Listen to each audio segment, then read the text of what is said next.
Le chef du complot, c'est lui, le gendre du président, le colonel Toto Camara. La mission de Monsieur Jean va être de le démasquer et de réunir les preuves de sa trahison. Le barbouille va lui tendre un piège.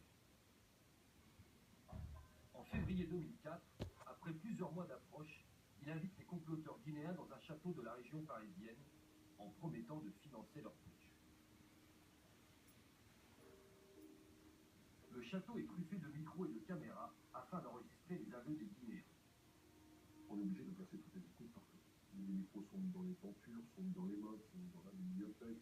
Toutes les chambres sont sonorisées aussi. Évidemment, vous mettez une caméra à l'endroit où va se tenir le dîner principal. On détermine l'endroit qui va être la clé où nous, en tout cas, où on sait qu'on va aborder les sujets, ce sera à cet endroit-là. Et on polarise un maximum, à la fois le son, l'image et tout sur cet endroit. 27 février 2004, 21h40. Les opposants guinéens se mettent autour de la table. À gauche, Baïdi Haribo, le numéro 2 de l'opposition en Guinée. À droite, un des chefs de l'opposition en France, Ibrahim Makati. En face, Monsieur Jean, celui qui manigance tout. Et enfin, deux complices à lui, qui se font passer pour de riches hommes d'affaires. Ils se disent prêts à donner 5 millions de dollars pour financer le coup d'État en échange de marchés juteux.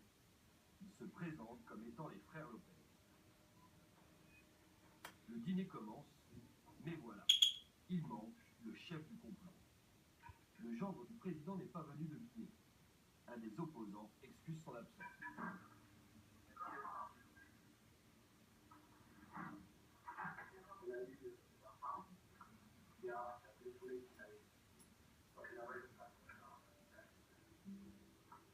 Autour de la table, l'ambiance se tend. Les faux financiers menacent de quitter le repas.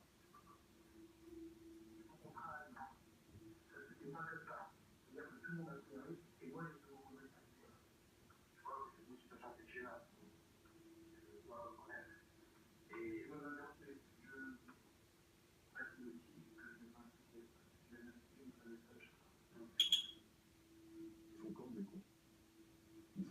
C'est eux qui sont en porte-à-faux. Donc ils sont psychologiquement déstabilisés. Parce que les mecs, ils sont prêts à vendre leur père et leur mère pour qu'on ne parte pas. Les comploteurs vont alors dévoiler leur objectif final. Tuer le président, Lansana Conté.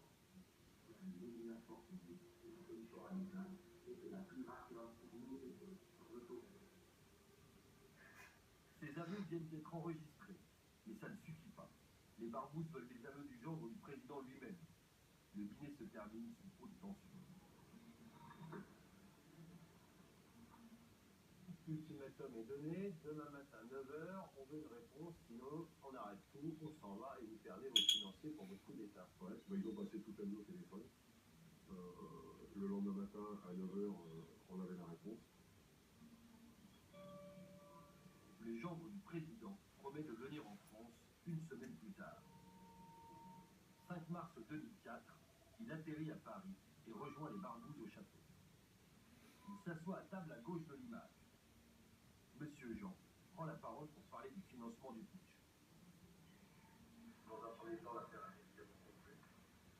Dans les sommes qui vont être données, on est axé sur les accords qu'on a dit, à hauteur de 5 millions de dollars, parfois de 1 million de dollars.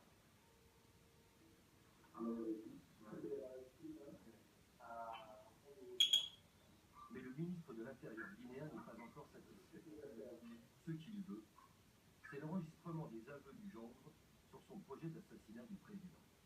Ce qu'il fallait, ce que souhaitait le ministre de l'Intérieur de l'époque, c'est qu'on trouve juste à la mise en place de l'attentat. C'est pas parce qu'on a le désir de dire ah, si celui-là pouvait crever, qu'on va le tuer. Des gens qui veulent tuer du monde, il y en a des millions tous les jours.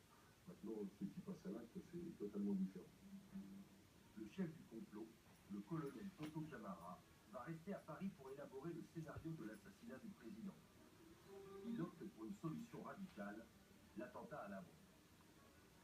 15 jours plus tard, le 22 mars 2004, la dernière manche va se jouer dans un restaurant près des Champs-Élysées.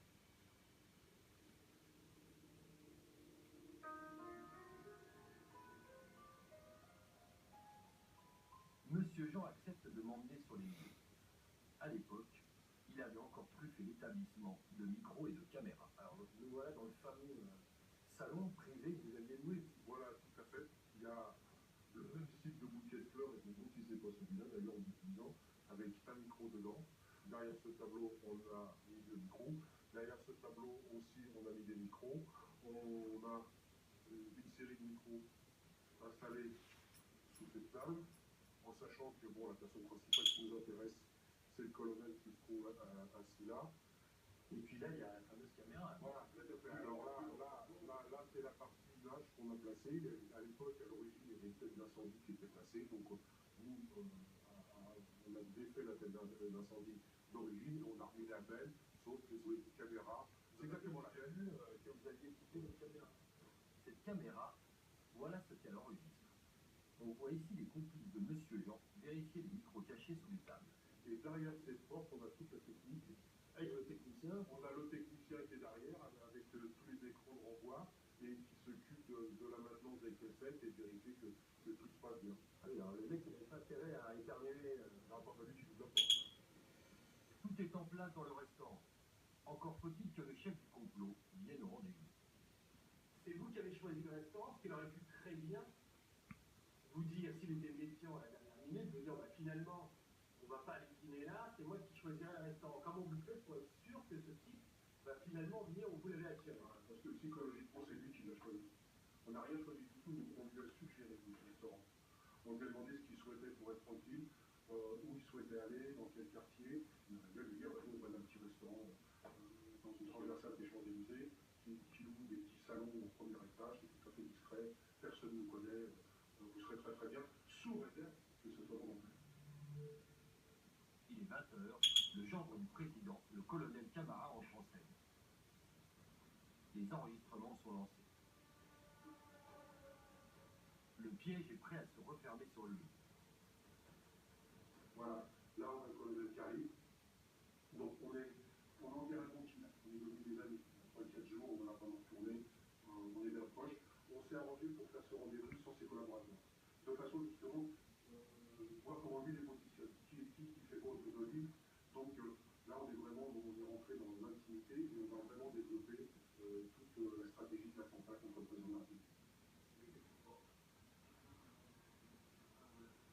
Dans un premier temps, les Barbouz présentent une valise censée déclencher les bombes à distance.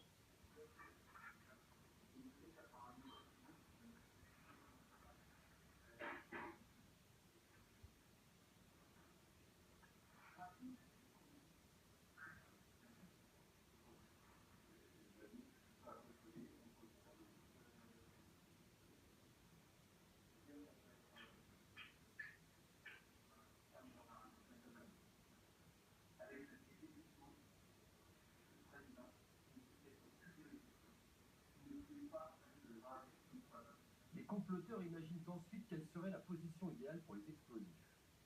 Le colonel explique le trajet du président. Il fait même un plan avec les verres et les fourchettes.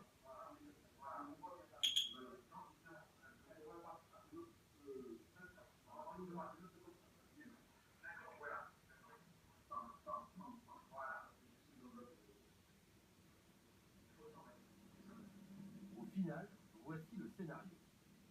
À Conakry, le palais présidentiel se trouve ici. Quand le président sort, il est obligé d'emprunter cette avenue. Les bombes seront donc placées dans 4 voitures stationnées sur une centaine de mètres.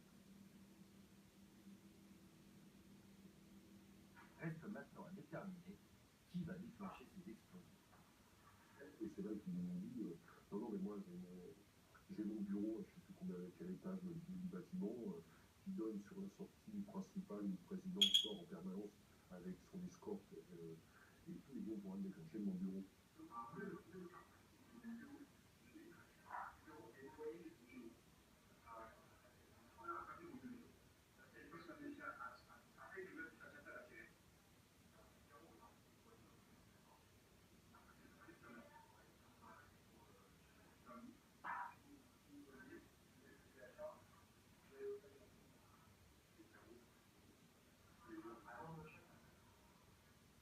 Et le gendre du président imagine déjà la suite, la prise du pouvoir.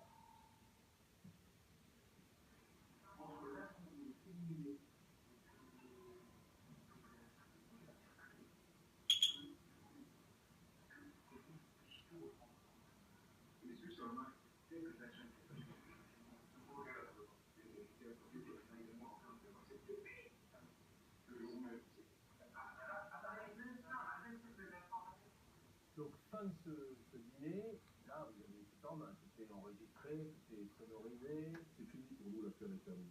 On a feu vert pour que les bandes partent en Guinée et soient remis au président de la République. Après, ça devient l'affaire africaine.